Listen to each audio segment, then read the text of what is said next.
What's going on? Sova Black here. If you don't know who I am, I'm a rapper, filmmaker, artist, entrepreneur. And recently this lady told me that her son, he listens to my music, and you know, I really appreciate it. And she asked me, she said she liked my music as well, and she had said that some of my songs are, really violent, but she liked my music. And one thing I do want to do is let anybody know that listens to my music, everything I talk about is based off of real life experiences, things I've been through. And a lot of the times I choose to put that in the music to keep my music as authentic as possible. But I do want people to know, in no way, shape, or form am I advocating for young men to go out and do bad things or violent things, because I do want to send a message with my brand and my music. But I also want people to understand my music. A lot of my music comes from a place of pain, hurt, anger. But I also want you to be motivated when you hear my music. So, for the young men, especially the young black men out there that may listen to my music, may or may not listen to my music, I want you guys to know, a lot of the times some of the rappers that you guys listen to, mainstream artists, they haven't been through a lot of the things that they portray that they have been through. They can talk street, they can, portray it very well, but a lot of them haven't been to the penitentiary. A lot of them haven't been incarcerated or really been in no real serious trouble, and a lot of them have. But I say that to say this, being able to think for yourself and understand situations and have awareness will take you a long way in life. And a lot of us, we grow up in single family household, like I did. My mother, she raised me. My grandmother, she helped raise me. But there was a lack of role models. There was a lack of male figures that I could look up to. So my father was incarcerated just about my entire life. Never had a father figure. A lot of things I had to learn on my own, as far as learning how to be a man.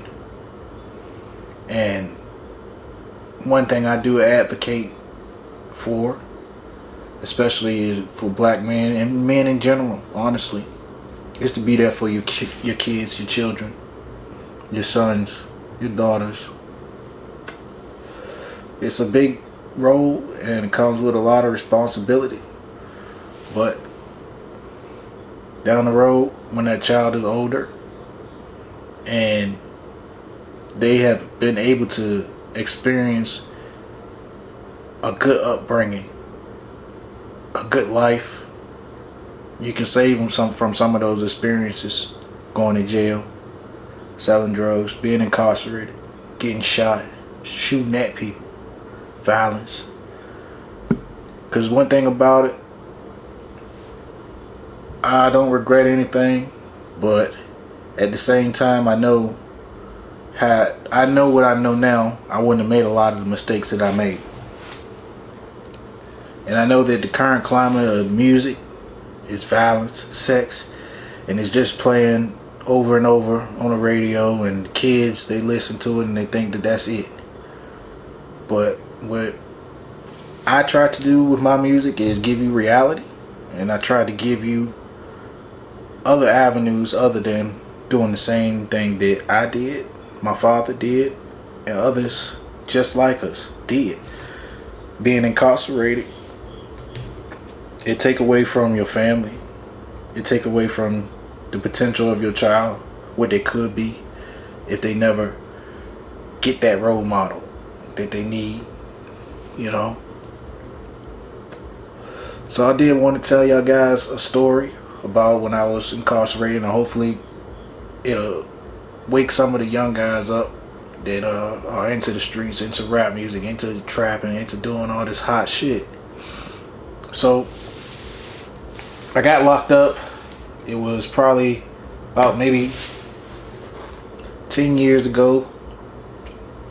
I got an assault charge, fighting. I was fighting in the projects, you know, beefing with some guys, you know what I'm saying? You know, shit happened in the street. Long story short, I got locked up, get in there. I get put in a cell with a guy that has a disability, you know what I'm saying? He has seizures, you know, and they put us in a special cell with a button on the wall, you know, just in case something happened. You know, you press that button and the CEO is supposed to come and check up on him. And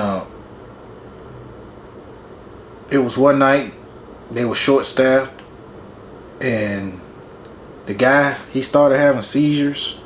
You know, he was compulsing, you know, everything like that, shaking everything.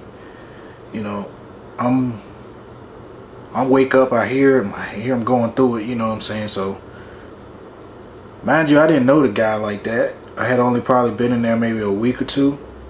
But you know how you talk to your cellie, you get to know him and stuff like that. And, you know, I treat people good, especially, you know, in that type of environment. He got a disability, he having seizures and stuff like that. I try to help the man out as much as I can, you know what I'm saying? That's the type of person I am. But you know, that night, that particular night, man, he was having seizures, and like I said, they were short-staffed. I never forget, it was Riverside. The name of the jail was Riverside, out of Hopewell, Virginia. One of the worst jails in Virginia. It's probably one of the worst jails in the country.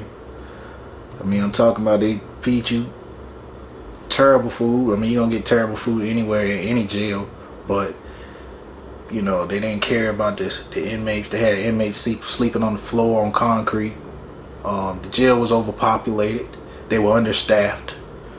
They treated people sick. They treated you like an animal. And I'm telling you guys, especially the young guys, this is not a place that you want to be. This is not a place that you want to brag about being. It's not a place that is it fit for anybody, you know.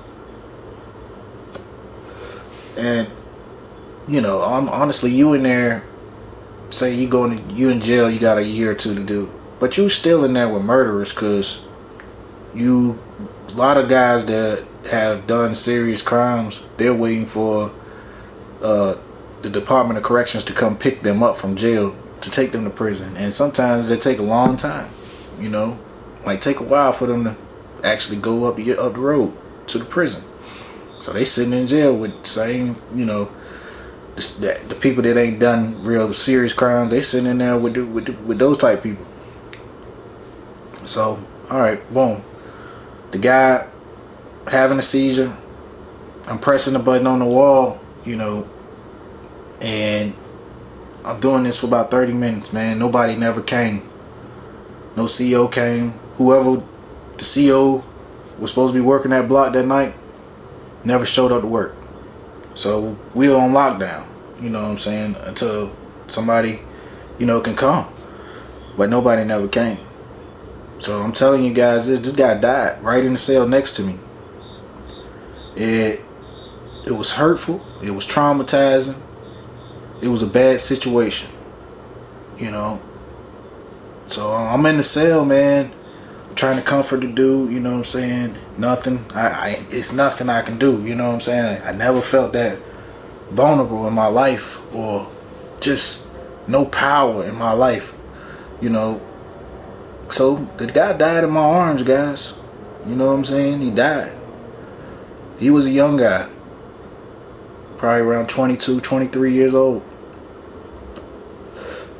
You know, he was in there for getting into it with his baby mom. And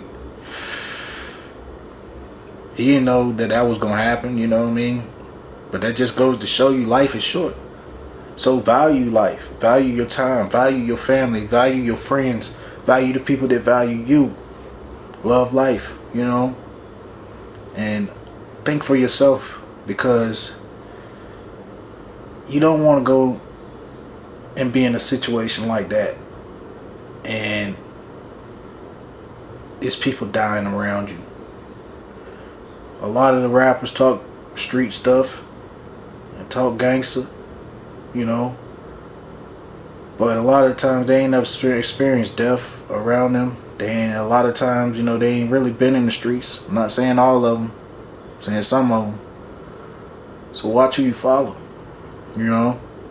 Be mindful and aware of the things that you putting in your mind, you know.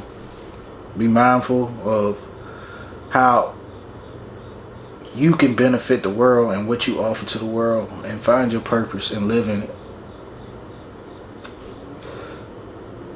And all I'm doing with my life right now is walking in my purpose. I love to create, I love music, I love to make movies. I